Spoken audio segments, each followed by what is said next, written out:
गट शिक्षण अधिकारी नंदुरबार व शिंदखेडा, शिक्षण विस्तार अधिकारी पंचायत समिती धुळे अण्णासाहेब डॉक्टर सी.के. पाटील यांचा सेवापूर्ती सत्कार सोहळा संपन्न। याबाबत वृत्त असे की गट शिक्षण अधिकारी नंदुरबार व शिंदखेडा, शिक्षण विस्तार अधिकारी पंचायत समिती धुळे अण्णासाहेब डॉक्टर सी.के.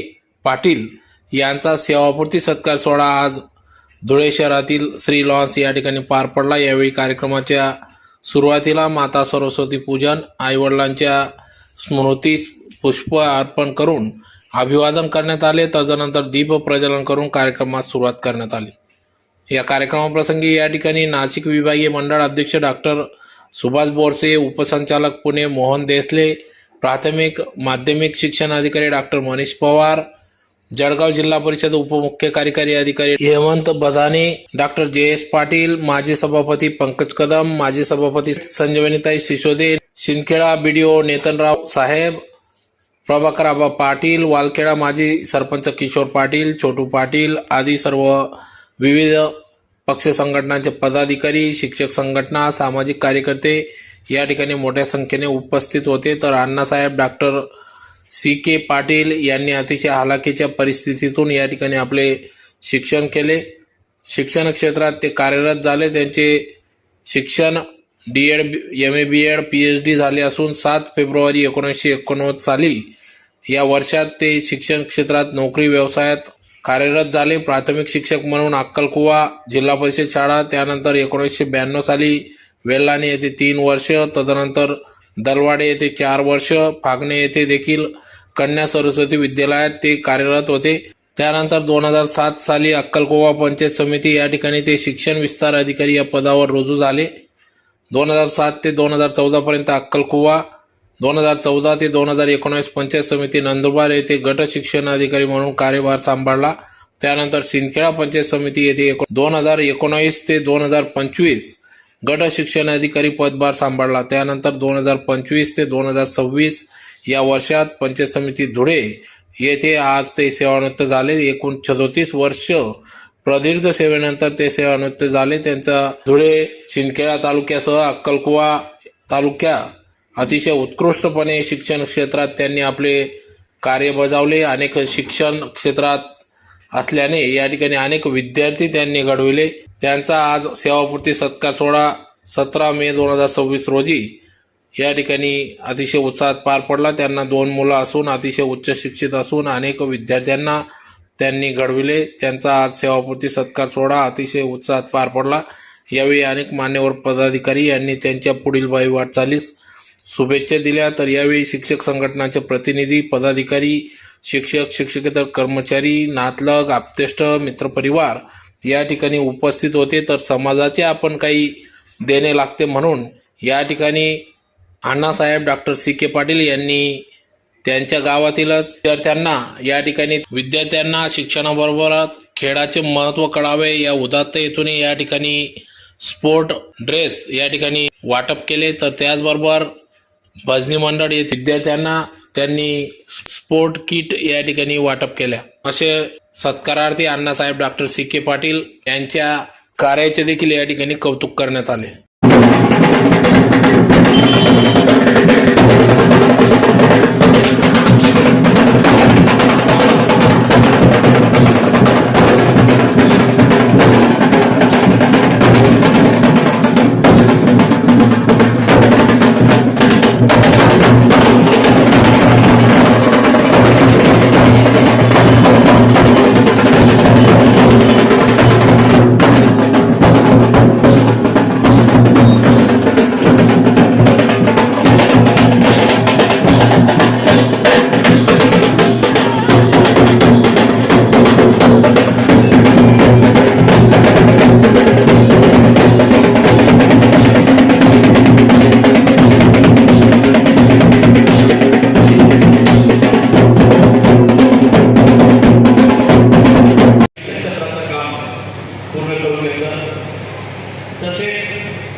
विशेष करून अण्णासाहेब हे शिंदखेडा तालुक्याचे कंचनपूर या गावाचे असल्यामुळे शिंदखेडा तालुका त्यांच्यासाठी फरका नव्हता, तर तो एक तालुका म्हणजे एक माहेर होते त्यांच्यासाठी। म्हणून शिंदखेडा तालुक्यामध्ये शिक्षणाचं काम जे आहे प्राथमिक माध्यमिक उच्च माध्यमिक अशा सर्व ठिकाणी त्यांनी सगळ्यांकडनं पूर्ण काम करून घेतलं. आणि त्याचबरोबर शिक्षणाची सेवा करत करत सामाजिक सेवा देखील त्यांच्याकडनं एक चांगल्या प्रकारे झाली. आणि विशेष करून अण्णासाहेबांना अध्यात्माची फार गोडी होती आणि आध्यात्मिक काम देखील ते अगदी परिसरामध्ये असो, तालुक्यामध्ये असो, अजून अन्य ठिकाणी असो, हेही काम त्यांनी चांगल्या प्रकारे केलं. आणि त्यांनी आयुष्यभर स्वतः देशचा एकांत राष्ट्र विचार केला. कष्टाला नेहमी प्रथम स्थान दिलं. स्वतःच्या थकवा, इच्छा आणि अनेक स्वप्न बाजूला ठेवून कुटुंब, विद्यार्थी आणि समाजासाठी समर्पित केलं. ही व्यक्ती म्हणजे माझे वडील. हा त्यांच्या निवडीचा दिवस आहे. हा फक्त एका नोकरीचा शेवट नाही, तर अनेक वर्षाचा संघर्षाचा, प्रामाणिकपणाचा आणि विश्वास सेवेचा समान आहे. पप्पांनी आयुष्यभर खूप मेहनत केली. कधी परिस्थितीची तक्रार केली, कधी अडचणी समोर हार मानली नाही. घराची जबाबदारी असो किंवा कामाची, त्यांनी प्रत्येक गोष्ट प्रामाणिकपणे निभावली. लहानपणी अनेकदा असं व्हायचं की पप्पा सकाळी इतक्या लवकर कामासाठी निघून जायचे की आम्ही झोपेला असायचो आणि रात्री इतक्या उशिरा घरी यायचो की आम्ही पुन्हा झोपेला असायचो. तेव्हा कदाचित समजत नव्हतं की पण आज समजते की ते आमच्यासाठी दूर नव्हते, तर आमच्या भविष्यासाठी जगत होते. मला आठवतं की आता सोडायला असताना पप्पांचे 8 ते 10 दिवसांनी एकच घरी यायचे. आम्ही त्यांची येण्याची वाट बघायचो. ते घरी आल्यावर की घरात आनंद यायचो, पण पुन्हा काही दिवसांनी पटवाच्या आपल्यासाठी त्यांना घरापासून दूर जावं लागायचं. आज विचार केला तर जाणवते आमच्या सुखासाठी त्यांनी किती गोष्टींचा त्याग केला असेल. स्वतःचा वेळ, स्वतःची झोप आणि अनेक आनंद व्यक्त होण्यासाठी, आमच्या शरीरावर सुख आणण्यासाठी. आणि आज या क्षणी मला एका व्यक्तीचा उल्लेख केल्याशिवाय पुढे जाता येणार नाही. ती व्यक्ती म्हणजे माझी आई. कारण पप्पांचे घराबाहेर बहुत सारे सांभाळत होते, पण आईने घर गोळ कुटुंब प्रेमाने सांभाळलं. आई तुझी कधीच निवड होत नाही, कारण आईचं प्रेम, काळजी आणि ते कधीच संपत नाही. आज पप्पांच्या याच्यामध्ये आईचा तितकाच मोठा वाटा आहे. म्हणून आज आम्ही दोघांनाही मनापासून धन्यवाद. आज आम्ही जे काही आहोत ते फक्त आमच्या कष्टामुळे, तुमच्या कष्टामुळे, संस्कारामुळे आणि विश्वासामुळे आहोत. बाबा तुम्ही आमच्यासाठी फक्त वडील नाही, तर आमची प्रेरणा आहे. तुमच्या प्रत्येक त्यागासाठी, प्रेमासाठी आणि कष्टासाठी मनापासून धन्यवाद. तुम्ही आयुष्यभर आमच्यासाठी जगाल. आता स्वतःसाठी जगा. आम्हाला तुमचा खूप अभिमान आहे. शेवटी एवढंच म्हणायचं, वडील निवृत्त होतात पण आई कधीच निवृत्त होत नाही, कारण वडिलांचा संघर्ष आणि आईचा त्याग यालाच तर कुटुंब म्हणतात. धन्यवाद. त्या कार्यक्रमाचे सत्यापूर्ती सगळे या ठिकाणी बसलेले आहेत. आमचे पीएडचे काही सहकारी या ठिकाणी बसलेले आहेत. बीएडचे काही सहकारी आहेत. पूर्ण धुळे जिल्ह्याचे प्राथमिक माध्यमिक शिक्षक बंधू भगिनी आणि सी.के. पाटलांचे सर्व आप्तेष्ट बंधू आणि भगिनी. आज हा कार्यक्रम म्हणजे खरोखर एक आनंदाचा क्षण आहे. एक 8 तारखेला फोन केला मी सी.के. अण्णांना. मी सी.के. अण्णा हे शब्द समजून घ्या, कारण आम्ही कायम सी.के. अण्णा एवढंच बोलत होतो. डॉक्टर हे काही तोंडात येत नव्हतं, पण सी.के. अण्णा हे मात्र नेहमी आमच्या बोलण्यातलं त्यांचं उपाधी किंवा त्यांचं संबोधन मी वापरत असे. बीएडला डॉक्टर सुभाष बोरसे आणि सी.के. पाटील हे क्लासमेट, बरोबर ना सर? यांची मला वाटतं 86-88 बॅच आणि आमची 87-89 बॅच. म्हणजे आम्हाला एवढं सिनियर होतो. आणि त्यावेळेला एवढा परिचय झाला नाही, फक्त माहिती होतं की हे आपल्याला सिनियर आहे. पण पुढे काय झालं की ते जिल्हा परिषदेला लागले शिक्षक म्हणून. मी निघाल्यानंतर लगेच 8व्या दिवशी जेईला शिक्षक म्हणून लागलो. सेवेची सुरुवात झाली आणि त्यानंतर 1995ला जेव्हा सिटीतलं बीएड करण्यासाठी आम्ही एकत्र आलो, धुळे एज्युकेशन सोसायटीचे शिक्षण शास्त्र महाविद्यालय धुळे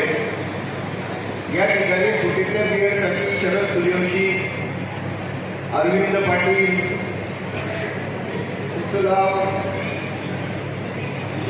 दिलीप पाटील, दिलीप पाटील त्यांच्या मिसेस पण होत्या, आणि CK पाटील.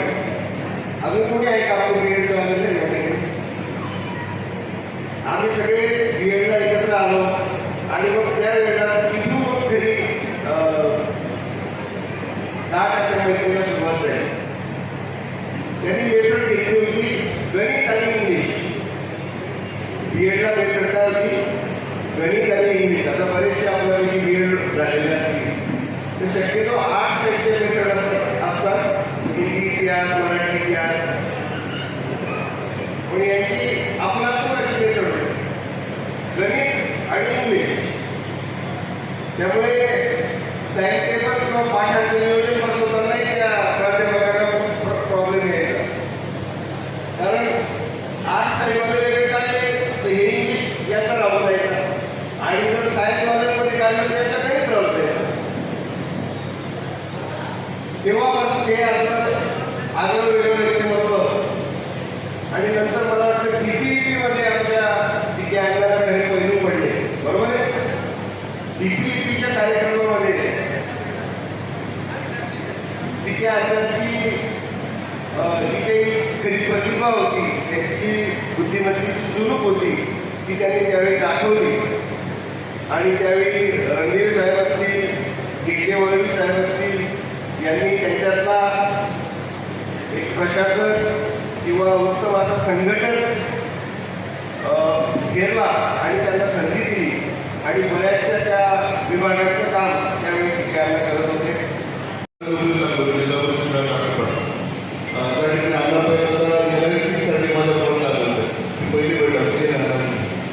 त्याच्यानंतर मी अण्णांच्या ऑफिसला गेलो, अण्णा DPEPला होतो. DPEPला अण्णांना विनंती केली, भेटलो. त्यांना म्हटलं सर इथे कसं येता येतं. व तिथे एक जोडी होती, CK अण्णा आणि लाही पवार. हे दोघंही त्या बाबतीत प्रगाढ अभ्यास, त्यांचं बोलण्यापासून प्रत्येक गोष्ट चालली. त्यांनी त्याच्या घरापासून केलं की तुझं BEd झालं, तू BEd कर पहिल्यांदा, पण त्याच्यानंतर तुम्ही BEd केले बरोबर झाला. आणि भाग्य असं माझं की BSSला मी आलो तुला, मी आनंदसोबत काम केलं. त्याच्यानंतर आम्ही दोघांनी सोबत परीक्षा दिली नंदुरबारला. आम्ही दोघंही सोबत शिक्षण विस्तारात गेलो. आनंदला मी फोन केला, त्यामुळे आपण सगळी करतो. अण्णा तेव्हा रावपुताकडे मी शहाद्याला आलो. त्याच्यानंतर मग अण्णा त्या गणित शिक्षणाधिकारी तरी कार्यभार सांभाळला.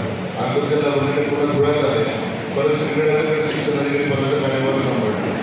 अण्णांचं कार्यकौशल्य फार सुंदर, अभ्यास फार सुंदर आणि बोलणं अतिशय नव्हतं. हा त्याचा स्वभाव आणि प्रत्येक वेळेस आदरपूर्वक प्रत्येक गोष्ट मांडणं आणि अभ्यास पूर्ण मांडणं हे त्याचं एक वैशिष्ट्य.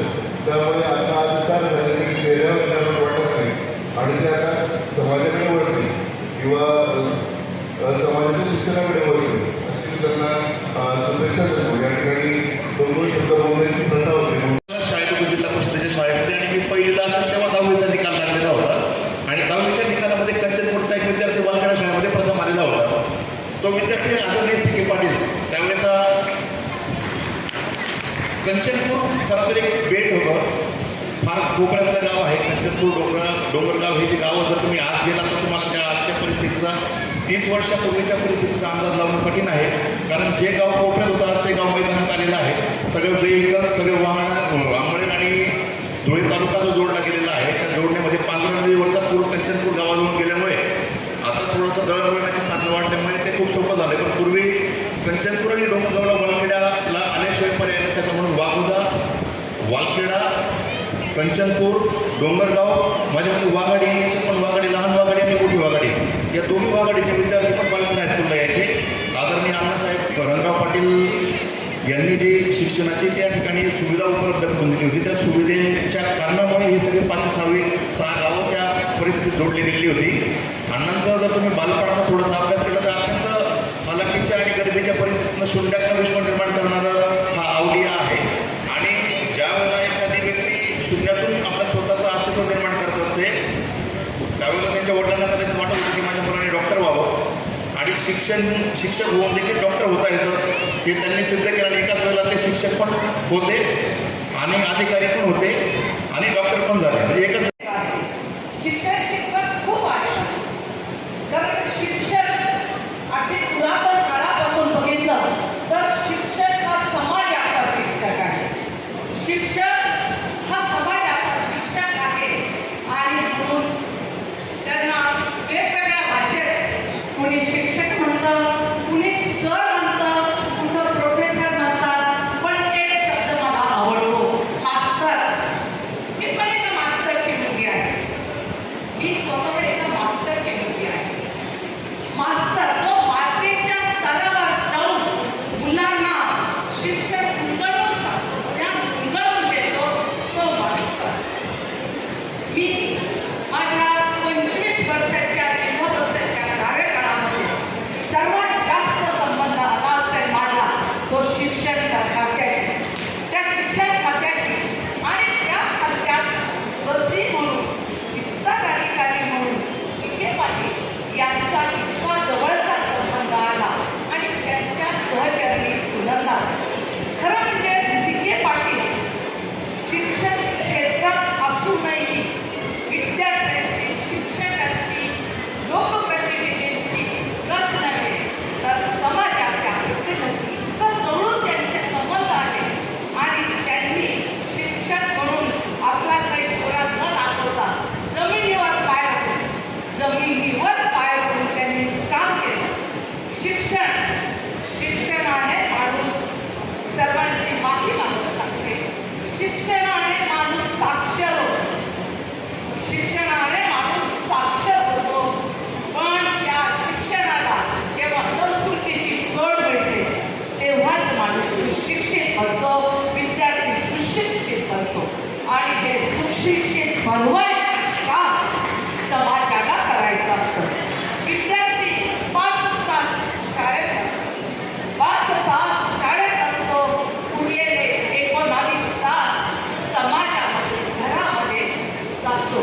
त्यामुळं जितकी जबाबदारी शिक्षकांची आहे तितकीच जबाबदारी पालकांची आहे ह्या शिक्षण क्षेत्रासाठी. नाही तर मुलं पोपट बनतात, पोपट. त्यांना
तर शिर्के पाटील यांची परिस्थिती सांगायची गोष्ट म्हणजे शिर्के पाटील 10वी सुद्धा शिकले नसते अशी शिर्के पाटीलची परिस्थिती होती. ते 10वी शिकले, DEडला गेले, DEड नंतर त्यांनी BEड केलं, कुठेतरी विस्तार अधिकारी झाले, नंदुरबार झाले, परंतु त्यांची इच्छा होती शिंदखेड्याला यायची. तर शिंदखेड्याला शिक्षण विस्तार अधिकारी पण झाले आणि शिक्षण गट विस्तार अधिकारी झाले. मित्र, त्यांनी 2 वर्ष अत्यंत चांगलं काम केलं. त्यांची इच्छा होती शिंदखेड्यात चांगलं काम करायचं आणि कुठेतरी शाळेला आपण दर्जेदार शिक्षण देतील आणि शिक्षकांना कुठेतरी आपण सवय लावू. तर त्यांनी एक चांगलं काम करत असताना परिसरात शाळांना कुठे कॉम्प्युटर दिले, कुठे टीव्या दिल्या, आमच्या गावात कुठे वॉल कंपाऊंड दिलं. म्हणजे त्यांचं खूप ध्येय होतं, ध्येयवादी माणूस होता. परंतु आमचे मित्र छोटोदाने सांगितलं हा व्यक्ती क्लास 1 झाला पाहिजे होता, कारण तसं त्यांच्यात व्यक्तिमत्व होतं. मी नेहमी शिक्षकांना सांगत असतो, मी सभापती असताना आम्ही पण खूप कामं केली. एक शिक्षकसुद्धा आमच्या परिसरात, आमच्या तालुक्यात कमी पडू दिला नाही. आणि केव्हाही शिक्षक आमच्या शाळेत आले तर मी नेहमी सांगत असतो, तुम्ही 2 तास शिकवा, 8 तास तुम्हाला वेळ आहे, फक्त 2 तास शिकवा, तुमचे मुलं बाळंसुद्धा चांगले घडतील. एकदा मंदिरात जाऊ नका, परंतु आपल्या विद्यार्थ्यांना, गरीब विद्यार्थी असतात मराठी शाळेत, त्यांना शिकवा, त्यांचा आदर्श घ्या. 100 शाळा चांगल्या घडवल्या म्हणजेच आपलं एक चांगलं काम होतं, आपला मोठा शिक्षक होता. नाहीतर तुम्ही 2 तास शिकवलं नाही तर तुम्हाला भोगावं लागेल. आणि मी नेहमी सांगत असतो, म्हणून या चांगल्या अशा या माझ्या मित्राला आणि यांना मी खूप खूप शुभेच्छा देतो. धन्यवाद. मी येणार, परत येणार आणि आज त्यांच्या कार्यक्रमाला मी आलो. मित्र हो, हिंदू कौतिक पाटील ते डॉक्टर CK पाटील आणि आज होणारा हा सत्कार समारंभ हा बद्धा काळ जर घेतला तर त्या माणसाचा अतिशय खर्चाच प्रवास होता. पण इतकं ठिकाणी श्रम आणि आपली कौटुंबिक परिस्थिती पाहून या माणसाने आपलं ध्येय निश्चित केलेलं आहे. DEड एक शैक्षणिक प्रगतीचे टप्पे, BEड असेल, BE असेल, MA असेल आणि शेवटचं डॉक्टरेट पदवी मिळवली. आणि आमच्या संपूर्ण वारखेडा परिसरामध्ये हा पहिला डॉक्टरेट आहे, पण आम्हाला त्याचा अभिमान आहे. बरेच लोक माझे मित्र आहेत, त्यांनी सांगितलं पण आज मला 2 गोष्टींचा अनुभव आहे माझ्या सेवाभावतीमध्ये. एक, जे आता सांगितलं की माझा घडवणारे जे गुरुजन आहेत ते माझ्या पाठीशी आहेत. आणि प्रधान साहेबांनी स्पष्ट सांगितलं, ज्यांचे गुरु पाठीशी असतात त्यांना या जगामध्ये कोणतीच कमतरता नसते. दुसरी गोष्ट, ज्यांच्यामुळे मी घडलो ते माझे मायबाप, ज्यांनी मला संस्कार दिला बालपणापासून, त्यांची पूजा मला या कार्यक्रमाने करता आली, तर तेच माझे खरे दैवत होते. त्यांच्याकडे घेऊन त्यांची पूजा माझ्या कार्यक्रमामध्ये केला. आणि तो एक अनुभव. आणि तिसरा अनुभव, त्यांच्यासोबत मी वर्गमित्र म्हणून राहिलो, तेच आज माझे आदर्श आहेत. आदरणीय गोडसे साहेब, आदरणीय देशले साहेब, आदरणीय मनीष पवार साहेब, बधाणे साहेब, अजून बरीच मंडळी आहेत. त्या सगळ्यांच्या सोबत माझा सेवानिवृत्तीचा कार्यक्रम होत आहे. याच्यासारखं भाग्य कदाचित फार कमी लोकांना पडत असेल ते मी आज अनुभवतोय. त्यामुळे विशेषतः माझ्या या सगळ्या गुरुजनांचं, माझ्या स्नेहीजनांचं, ते आज आपले वरिष्ठ अधिकारी आहेत, त्यांचा एक अभिमान आहे मला. त्याचबरोबर माझ्या आईवडिलांचं जे काही तत्व होतं की उपाशी राहिला तरी चालेल, की समोरच्याचा आनंद आपण घ्यायचा. या आनंदातून माझ्या वडिलांनी नाही एक संस्कार माझ्याकडे दिला, तुझं उपाशी राहा पण समोरच्याला कधीही दुखू नको, आनंदी ठेव. समोरच्याचा आनंद आज प्राप्त करतो. आणि हेच माझ्या जीवनाचं तत्व आपण मी अनुभवलं. या सगळ्या प्रक्रियेमध्ये मला जे काही लोकांनी मोठं केलं, आज त्यांच्यामध्ये जे उभं आहे त्याच्यामध्ये सगळ्यात आधी माझे आईवडील तर आहेतच, त्याचबरोबर एक झेंडेकोटी नावाचे आमच्या गावचेच रहिवासी होते, पण प्राथमिक शिक्षक म्हणून वर्गेला होते.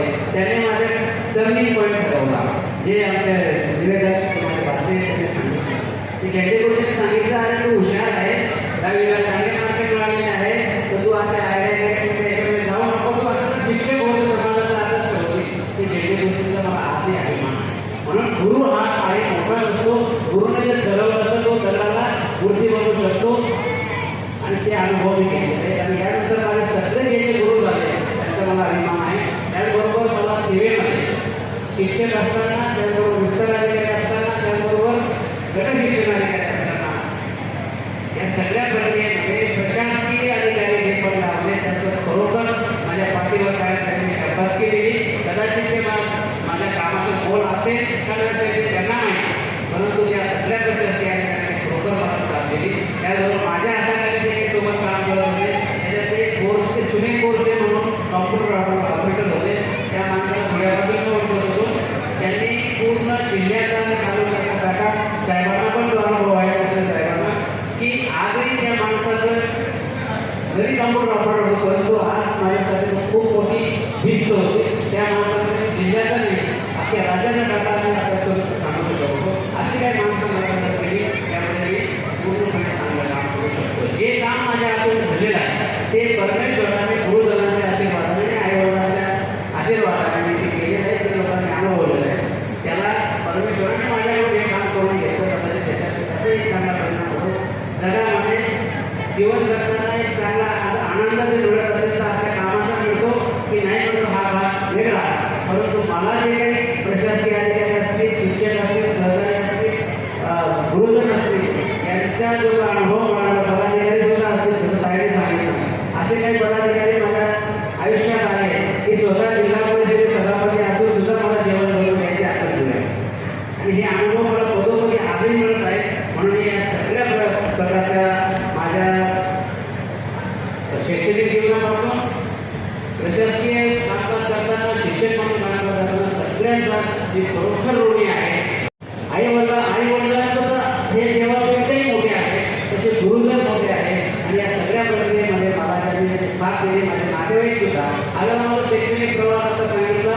त्याचबरोबर कामकाजाचा प्रकार कामकाज करतो आपण कर्तव्य म्हणून करतो, पण कर्तव्य म्हणून करत असताना जर समोरच्याला आनंद मिळत असेल त्याचं जर आपण काम केलं तर नक्कीच आपल्या आयुष्यामध्ये चांगल्या गोष्टी आपण अनुभवू शकतो, चांगलं आरोग्य पण अनुभवू शकतो. मी माझ्याकडे आणखी एक काय माझ्या ट्रेनिंगमध्ये सांगायचं, ज्यांनी आपलं काम प्रामाणिकपणे केलं आणि त्याचा आनंद जर अनुभवला तर कोणत्याच गोडीची गोष्ट परत लागत नाही. आपलं आरोग्य चांगलं राहतं. आपल्या आरोग्याचा काळ मात्र दोन असतो की आपण केलेल्या कामामध्ये आनंद मिळाला पाहिजे आणि त्याचा अनुभव मी आजपर्यंत घेत आलेला आहे. आणि या सगळ्यामध्ये तुमच्यासारख्या सदिच्छा आणि आशीर्वाद सोबत आहे म्हणून मी आज उभा आहे. त्या माझ्या प्रक्रियेमध्ये आज ज्या वक्त्याने या ठिकाणी भावना व्यक्त केल्या या भावना खरोखर मला एक तृप्त करून गेलेल्या आहे. आणि या प्रक्रियेमध्ये मला ज्यांनी ज्यांनी साथ दिली त्याचं मी खरोखर ऋण लावून असतो. माझ्याकडून अनावधानाने मला शिक्षण करताना, विद्यार्थी म्हणून काम करताना, शिक्षक म्हणून काम करताना, प्रशासकीय अधिकारी म्हणून काम करताना माझ्या हातून ज्या काही चुका झाल्या असतील ते अनावधानाने कोणाचं भावना करून ते आपण मी कधीतरी व्यक्त करतो. मोठ्या मनाने मला माफ करतील, माझे सहकारी माझे माफ करतील. आणि या सगळ्या प्रक्रियेत मोठं होत असताना सेवेमध्ये आपण कुटुंब हे पण महत्त्वाचं असतं. त्या कुटुंबामध्ये या सगळ्या प्रक्रिया आपण जेव्हा छोटूबाईने सांगितलं, पवार साहेबांनी सांगितलं, सगळ्यांनी सांगितलं की संसारामध्ये जोडी असते, दोन चाकं असतात, त्याचं एक चाक जर खराब झालं तर संसारात गाडी चालत नाही. तसं या सगळ्या माझ्या आयुष्यामध्ये माझ्या काम यशस्वी करण्यामध्ये अर्धा वाटा माझ्या अर्धांगिरीचा आहे. त्यांनी जर सकाळी 7 वाजता डबा करून दिला नसतं तर मी दिवसभर काम करू शकलो नसतो. म्हणून आणि आम्ही एकच सेवक आहे, 2 जण आम्ही जरी असलो तरी घर सांभाळलं आहे. आज माझं कुटुंब आज मी समान आहे. माझ्या वडिलांनी सांगितलं की दुसऱ्याचा आनंद आपला आनंद असतो, त्याचा आनंद मी आज घेतो आहे. त्याचा त्या कौटुंबिक याच्यामध्ये माझ्या आधार बरोबर साथ दिली. माझ्या मुलीने पण सांगितलं, मुलगाही बोलला होता पण वेळ नाही आहे. आज आमचं कुटुंब व्यवस्थित सेफ आहे. मुलगी एक चांगलं शिक्षण तिथं झालं, मुलाचे शिक्षण झालं आणि सगळ्यांच्या शुभेच्छा आणि आशीर्वादाने चांगले गाई मला मिळाले. माझी गाई म्हणजे मला वाटत होतं की मुलगा घ्या जावं की नाही जावं, तेच घेऊन येतात ते सोडून आदर्श जावंही मला मिळाले. आणि तो एक आदर्श हा कदाचित माझ्या हातून चांगल्या काम झालं त्याचा एक मला परमेश्वराने वाटा दिला असेल तर ते एक चांगलं आहे. माझ्या कुटुंबामध्ये माझे काका तयार आहेत. एक काका वारले, वडील वारले, काका सुद्धा भाऊ खूप चांगली मदत केली, गावाने खूप चांगली मदत केली. काही ठिकाणी आहे, बरेच आमचे ग्रामस्थ आहेत, त्यांचं सुद्धा सहकार्य, शब्द सहकार्य किंवा असं नाही तुला काम चांगलं आहे बघ तुम्ही वाढला नाही, एवढ्या शब्दामध्ये माणसाचं बळ आहे. आणि हे बळ मी गावात केल्याबरोबर मला अनुभव आहे. म्हणून गावात परिसरात ज्या शाळेमध्ये शिक्षण त्यांचे चेअरमन साहेब या ठिकाणी आहेत, रंगनारायणने कदाचित आपल्या परिसरामध्ये शाळा वगैरे घेत असतील तर या परिसरातला माझ्यासारखं कुठेच पुढे गेलं असतं. हेमंतराव आहे या ठिकाणी. आणि या शाळेची जी टीम होती शिक्षकांची, त्या शिक्षकांच्या टीमने आपल्या परिसरामध्ये खरोखर सोनं घडवलं आणि तेच आज आदर्श आमच्यासाठी आहे. म्हणून या परिसराचा आपल्या परिसराचा विकास झालेला आहे. त्याचं शिक्षण हे एक कारण आहे. म्हणून माझ्या सेवा करते कार्यक्रम माझे आईवडील आणि सरस्वती आणले. माणूस किती मोठा लागतो, सरस्वती जर आपल्या पाठीशी राहिले तर आपण जगाला वाट दाखवू शकतो आणि स्वतःची वाट सुरू करू शकतो. म्हणून सरस्वती हे सर्व आपल्यासाठी महत्वाचं आहे. या कार्यक्रमामध्ये माझे सगळे कौटुंबिक खूप चांगले अनुभव आहेत. कुटुंबामध्ये मला खूप चांगलं कुटुंब मिळालं, आदर्श नातेवाईक मिळाले. आज या ठिकाणी 2 वाईट घटना माझ्या आयुष्यात आलेल्या आहेत. त्यात आम्ही साक्षरपणे उभं राहिलं. माझे भाचे हाताने गेले, त्याचबरोबर सासरे गेले असं म्हटलं तरी, परंतु वृत्ती हा सगळ्यांना आढळ आहे. त्याही परिस्थितीमध्ये आपले सगळे नातेवाईकांचे आदर्श ताब्यात घेऊन काम केलं. माझा भाऊ आणि 2 बहिणी, त्याचा उल्लेख करणं मला आवश्यक. मी दोघांचे सत्कार केले. जर माझ्या आयुष्यात माझी मोठी बहीण तिची परिस्थिती नसताना मला DELच्या फॉर्म भरण्यासाठी पैसे सुद्धा दिले, स्वतः तिथं मी शिकलो, आज ते ही दोघं आहे आणि त्याच्यामुळे तो आदर्श माझ्यासमोर आहे. कदाचित त्याची पाठबळ नसतं, कदाचित माझं शिक्षण झालं असतं की ही मला शक्यता वाटत नाही. म्हणून मी त्याचा खूप ऋणी आहे. आणि त्या माऊलीने, त्या जेवणाने खूप माझ्यासाठी तो लावला, आधी लावला. आणि या सगळ्या प्रक्रियेमध्ये त्यांनी मला एक नातेवाईक म्हणून, मित्र म्हणून या सगळ्यांनी जो आदर्श दिला की तो जीवनाची उभारी दिली, या सगळ्यांचा जीवनात राहू इच्छितो. आज माझ्या प्रक्रिया या सगळ्या कार्यक्रमाला जो आनंद आहे तो म्हणजे बोरसे साहेब अध्यक्ष आहेत आपल्या बोर्डाचे. त्यांनी सांगितलं की नाही मी येणार, तुम्ही टेन्शन घेऊ नका, मला येणार आहे. हा जो विश्वास आहे मित्राचा, आज ते आपल्या अध्यक्ष आहे, ते माझ्या कार्यक्रमाचे अध्यक्ष झाले. माझ्यासाठी सगळ्यात अभिमानाची गोष्ट आहे. आणि देशले साहेबांनी फोन केला, दुसऱ्या कार्यक्रमाला यायचं होतं, काही फोटो तुमच्या कार्यक्रमाची किंवा पंचायती कार्यक्रमाचे त्यांनी फोटो पाहिले असेल. मला तुम्ही रिटायर झाले, मला यायचं होतं. म्हणजे साहेब तुम्ही सांगायचं कार्यक्रम ठेवतो आणि त्याच्या शब्दात आता असतो कार्यक्रम यशस्वी झाला. देशले साहेब हे माझे मित्रच आहेत, परंतु ते चांगले मार्गदर्शक आहेत आणि त्यांच्यामुळे हा कार्यक्रम या ठिकाणी स्वतः त्यांच्या साक्षीने त्यांनी साकार करून घेतलेला आहे. त्यांच्या खूप खूप आभार. मनीषभाई साहेबांनी मला जर विस्ताराने काय केला असं म्हणायचं असं मनीषभाई साहेब SSA मध्ये आम्ही काम करताना शैक्षणिक विकास कार्यक्रम होता, तिथे आम्ही 4-5 जण होतो. मला विस्ताराने घ्यायच्यानंतर स्वामी साहेबांना ते टेक्नॉलॉजी होते, मला काही येत नव्हतं. साहेबांनी स्वतःच दोघांचा किंवा सांगितलं तुमचा मी फॉर्म भरायला. आणि परीक्षेला आठवण करून दिली. रात्री 10 वाजेपर्यंत ऑफिसचं काम करतो, सकाळी बरोबर घेऊन गेले. परीक्षेने पास झालो, विस्ताराने गेले झालो सोबत. परंतु त्यांच्यामध्ये खूप मोठं नेतृत्व गुण आहे. कदाचित साहेब जसे साहेबांनंतर साहेबांची मोठी लिस्ट आहे. ते आपल्या महाराष्ट्र राज्याचे अध्यक्ष आणि संचालक होतील अशी मला पूर्ण खात्री आहे. आता त्या शिक्षकही ज्यांनी या ठिकाणी मला जसं दिलं आहे तसे मी त्यांना साहेबांना देतो. त्याचबरोबर आमचे बलाजी साहेब, ते आम्ही एका शाळेत शिकलो. त्या गुरुवरी त्यांचे पिता बलाजी सर यांच्या आशीर्वाद आम्हाला सगळ्यांसमोर असल्यामुळे बलाजी साहेब सुद्धा अगदी दोघं मित्र आहेत, एकावर एक श्रेष्ठ आहे. त्यामुळे दोघांनाही नक्कीच या समाजाला सेवा करण्याचा, प्रशस्ती सेवा करण्याची चांगली संधी मिळेल. आपल्या कदाचित धुळे जिल्ह्याचे सीओ म्हणून मी येऊ शकतो. एकूण सीओ झाला बेळगावला एका कामगारात बदली झाली, धुळ्याला गेलं तर आपले सीओ जाते. म्हणून साहेबांनी आपली हक्काने सांगितलं होतं मी आमना कार्यक्रम येणंच तर कार्यक्रम हो. एवढा विश्वास आपल्या माणसामध्ये जो मला मिळाला तो खरोखर तो अनुभव मला धन्यवाद वाटला. माझ्या आयुष्यामध्ये आनंद मिळवणे हाच माझा हेतू राहील. या लोकांनी सांगितलं उदंड आयुष्य आहे, बाल नको मिळव, सकाळी उठायची कोणी लिहून द्यावं काम करून सकाळी उठणार नाही. इतकं आयुष्य क्षणाभंगूर आहे. फक्त प्रत्येक गोष्टीतून परमेश्वराने मला आनंद मिळवून देण्याची संधी देवो आणि या सगळ्यांच्या शुभेच्छांचा उपयोग माझ्या समाजासाठी हो अशी मी आपल्याकडून एक सदिच्छा घेतो. आपल्या सगळ्यांचे आशीर्वाद, सगळ्यांच्या शुभेच्छा माझ्या पाठीशी कायम राहतील. बोलण्यात खूपच आहे, खूप कंट्रोल करू खूप आहे जीवनामध्ये. फक्त एकच सगळ्यांना विनंती राहील, आपलं कुटुंब, आपले आईवडील, आईवडिलांना दैवत मानत जाण्यामध्ये कुठलंच दैवत आपल्याला कमी येऊ देणार नाही. आणि या प्रक्रियेमध्ये मला मिळालं पण सगळेजण आला जेवणाचा आस्वाद घेऊनच जावं अशी मी आपल्या सगळ्यांना विनंती करतो. आणि माझ्या या सगळ्या प्रक्रियेमध्ये आपला आशीर्वाद सदिच्छा कायम घ्यावा. माझ्या कुटुंबाने मला खूप मदत केली, आजही मदत करते, गावाने मदत केली. सगळ्यांची मदत आज माणसाला मोठे करण्यामध्ये मला वाटा असतो. आणि या प्रक्रियेमध्ये माझ्या उपस्थिती मला समाधान मिळालं त्याबद्दल मी सगळ्यांचे आभार मानतो. आणि माझ्या सेवापूर्तीबद्दल कार्यक्रमामध्ये मी आपला आशीर्वाद घेऊन करतो. धन्यवाद. आणि वरचं ते प्रेम व्यक्त केलं. सिके हे काय आहे हे आपण कळतं. आमचे देशे साहेब बोलून गेले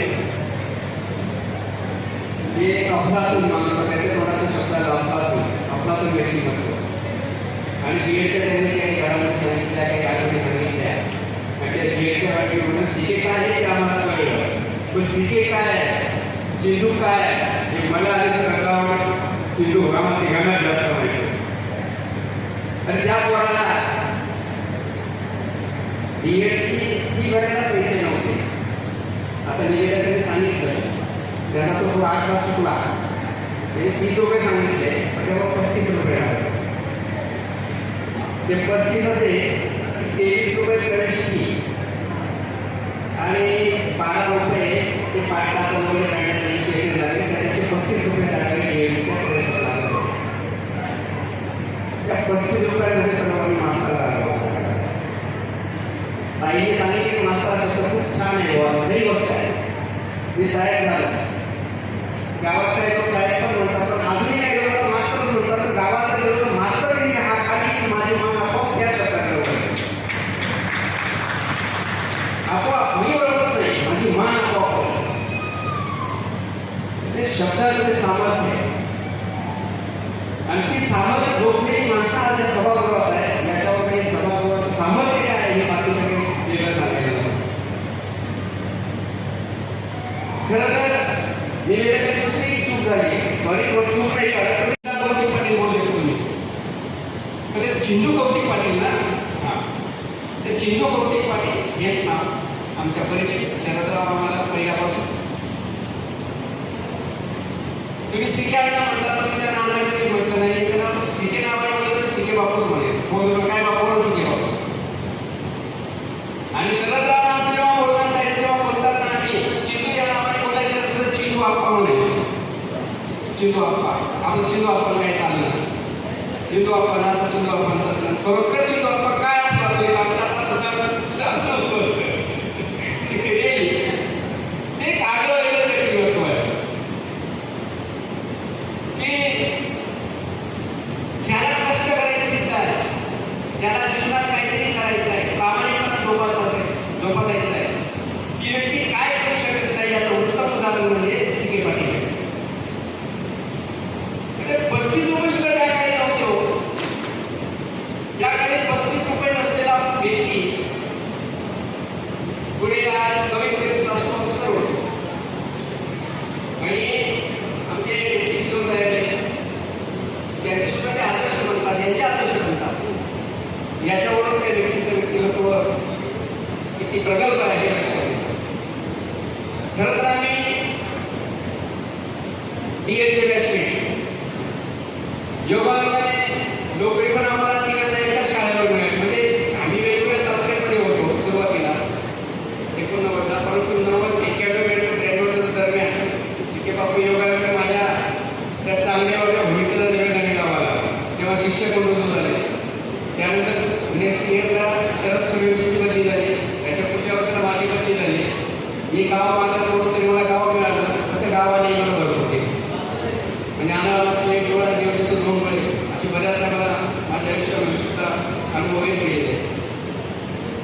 तर मित्रांनो, हे गणितात मास्टर हे बोलले की अफलातून या शब्दाची म्हणजे आता डेफिनेशन तर तुम्ही वाढवायला गेले तर अफलातून असं की गणित आणि इंग्रजी त्यांनी बीएडला